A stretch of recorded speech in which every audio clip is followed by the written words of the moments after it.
Vereadores e vereadores que registrem seus votos. Adriano Bressan, como vota?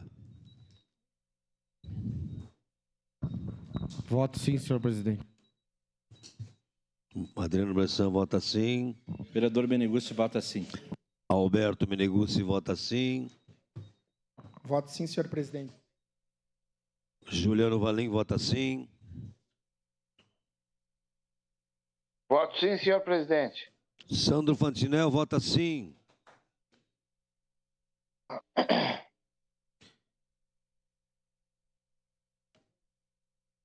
Lucas Gil, como vota?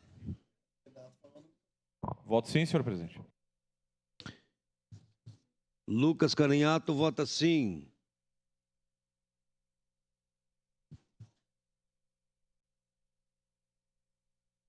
Rafael Bueno, como vota? No microfone, por favor, Rafael Bueno. Voto sim, presidente. Obrigado, Rafael Bueno, vota sim.